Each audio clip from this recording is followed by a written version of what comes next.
What do you think کہ حملے کی نوعیت کیا ہو سکتی ہے؟ کیا یہ ماضی میں بالاکوٹ کی طرز کی کوئی سرجیکل سٹرائک ہوگی، لائن آف کنٹرول سے کوئی پیش رفت ہوگی، یا پھر کسی اور نوعیت کا حملہ ہو سکتا ہے؟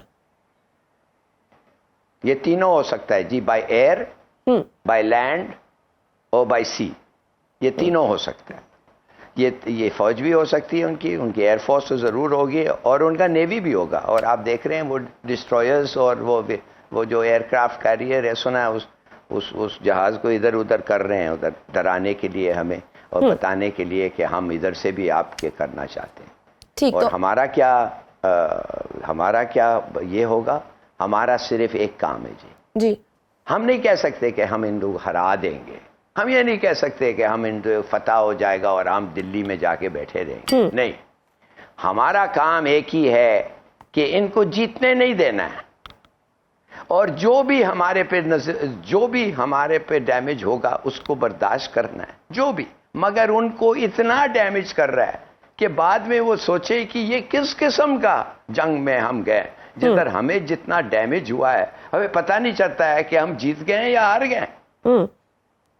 یہ انوینبل، میک اٹ انوینبل. اور اس کے لیے ہمیں وہ ہتھیار استعمال کرنا چاہیے جو ہمارے پاس ہیں، اور اس کے لیے ہمیں کوئی ان کے ساتھ ایگریمنٹ میں نہیں آنا چاہیے کہ ہم فرسٹ اسٹرائک نہیں کریں گے جب تک آپ نہیں اٹیک کریں گے، ہم اپنے ہتھیار استعمال کریں گے. نو، ہم کریں گے جب ہمیں پتا ہے کہ جب ہمارا ملک کو تم نے اٹیک کیا. بلکہ تو میں تو اناؤنس کرتا، جیسے تم بارڈر کراس کرو گے ہر ہتھیار جو ہمارے پاس ہے وہ استعمال ہم کریں گے تمہارے خلاف.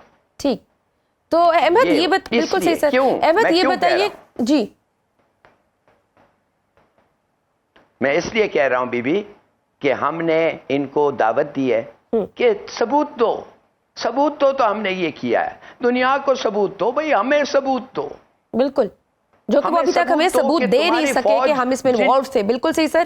احمد یہ بتائیے کہ چائنا کا، ٹرکی کا، ان کا کیا رسپانس ہوگا اگر کچھ انڈیا کوئی ایسا ریاکشن، کوئی ایسا حملہ کرتا ہے تو؟ دیکھیں، ان کنٹریز کا میں بار بار یہ بات کرتا ہوں کہ ڈپلومیسی میں you don't get what you deserve, you get what you negotiate. اور آپ ہمیشہ جو دنیا کی طاقتیں ہوتی ہیں وہ وننگ ہارس کے اوپر بیٹ کرتی ہیں، وہ ایسیس کرتی ہیں کہ کون سی پارٹی جیت رہی ہے، اس کے اوپر بیٹ کرتی ہیں. ٹرکی ایک لون ایگزامپل ہے کہ وہ پاکستان کے ساتھ تھک اور تھن میں کھڑا رہے گا، لیکن باقی جو دنیا کا رسپانس ہے، ابھی آپ نے دیکھا چائنا پاکستان کے حق میں چائنی فارن منسٹر نے جو سٹیٹمنٹ دیا، اس کا وہ تھوڑا انکلینیشن شو کرتی ہے ٹورڈز پاکستان.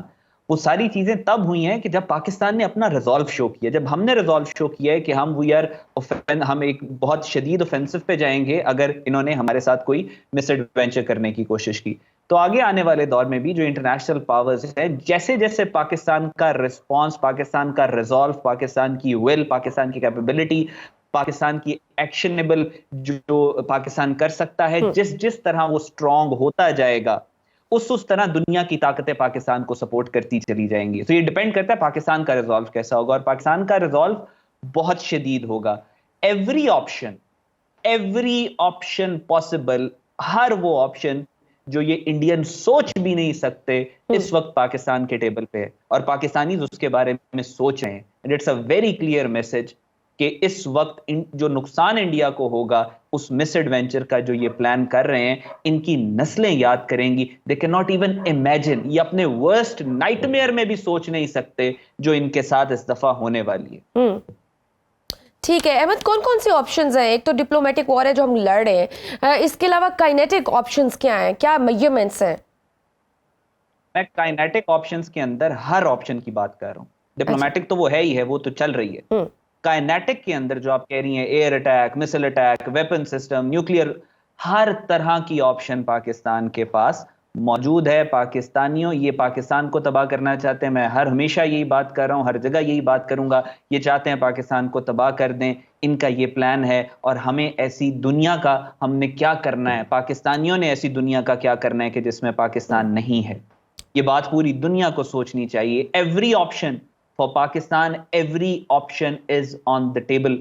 اور میں دوبارہ یہ کہوں گا کہ انڈینز کو بہت سوچ سمجھ کے پاکستان کے خلاف یہ جو پلان کر رہے ہیں ان کو کرنا چاہیے. پاکستان ہر آپشن یہ وہ وار از ناٹ این آپشن والا دور نہیں ہے, وار از دا فرسٹ آپشن ناؤ, اور ہر طرح کا ویپن پاکستان بالکل صحیح ہے. ہلالی صاحب, جیسے اطلاعات ہیں کہ ترکی سے مال بردار جہاز جنگی سامان لے کر پاکستان پہنچے ہیں, چائنا بھی اس وقت پاکستان کے ساتھ کھڑا ہے, تو موجودہ حالات کو دیکھا جائے تو آپ کے خیال میں یہ کتنی اہم پیش رفت ہے؟ دیکھیے, یہ ہمارے دوست ہیں, اور انڈیا نے مثال کے طور پہ امریکہ اور اسرائیل نے ایک لینڈ برج بنایا ہے اسرائیل سے لے کے انڈیا تک. 10-12 ہوائی جہاز تو آ کے چلے بھی گئے, تو ان لوگ اپنے لوگوں کو مدد کر رہے ہیں, اور یہ دو ہمارے دوست ملک ہیں, یہ ہمیں مدد کر رہے ہیں, خاص طور چائنا. دیکھیے, بات اصل یہ ہے کہ پاکستانیوں کو ابھی یاد کرنا چاہیے, جیسے انہوں نے کہا اور میں کہنے والا تھا, کہ what is the world without Pakistan for you and for me. نہ ہو یا ہو, کیا فرق پڑتا ہے؟ کیا فرق؟ تو اگر ابھی نہیں لڑیں گے ہم اینڈ فار ایور اور قوت کے ساتھ, تو کیا کہ پھر کیا لڑنا ہے ہم؟ تو دیکھیے, یہ جو ہے, this is the spirit with which Pakistan is entering this period. اور اب ہمارے خیال میں ہمارے پاس ہر چیز ہے that can make the war, میں ریپیٹ کرتا ہوں, make the war unwinnable for India. خلالی صاحب, انڈیا نے غیر ملکی سفارتکاروں کو جو بریفنگ دی ہے اس میں بھی پہلگام حملے کی کوئی ثبوت نہیں دیے, الٹا کشمیریوں کو پروفائلنگ کر کے ان کے گھر گرائے جا رہے ہیں. تو آپ کو لگتا ہے کہ انڈیا پاکستان کی یہ جو آفر ہے جو وزیر اعظم شہباز شریف نے دی ہے کہ ہم ہر قسم کی شفاف اور غیر جانبدار تحقیقات میں حصہ لینے کے لیے تیار ہیں, آپ کو لگتا ہے یہ آفر مثبت رد عمل دے گا اس آفر پر؟ نہیں, میرے خیال میں انہوں نے تو یہ خود کیا ہے نا. ہم تو بار بار تھک گئے کہتے کہ کہ پاکستان کا ایک آرمی کا ٹولہ 400 میل آیا, 12 چیک پوائنٹس پہ تھرو گیا, اور اس کے بعد مسلمانوں کو بھی مارا, ہندوؤں سمیت. اچھا, دوسرا ایک کہانی یہ ہے کہ وہ لڑکے کی کہانی کہہ رہا ہے کہ ہم جب میرے ابو کو گولی چلا رہے تھے, یہ لوگ جو تھے 3-4 تھے, سنا وہ فوج جو تھی وہ کوئی 200 گز کے فاصلے پہ بیٹھی ہوئی ہے, آواز ان کو آ رہا تھا, پھر بھی وہ اٹھ کے نہیں آئے. تو وہ لڑکا بھی ابھی جھوٹ بول رہا تھا. یہ جو ممتا بینرجی نے کہا پلوارنا کے پہلے بعد کہ یہ انسیڈنٹ جو تھا, اور اس کے لفظ میں استعمال کر رہا ہوں, یہ فیک تھا, یہ سٹیج تھا. کہ دیکھیے, اگر یہ سب نہیں ہوتا تو اب تک کچھ تو آتا بھائی. The world is waiting for evidence. ہم نے پلین گرایا, ہم نے پلین کا وہ دکھا دیا, گرا ہوا پلین, ہم نے آدمی پکڑا, ہم نے اس کو پیش کر دیا. میں سمجھ نہیں آ رہی ہے کہ ہم کیا, دنیا حیران تو نہیں ہو رہی, دنیا کہہ رہی ہے ایویڈنس دو.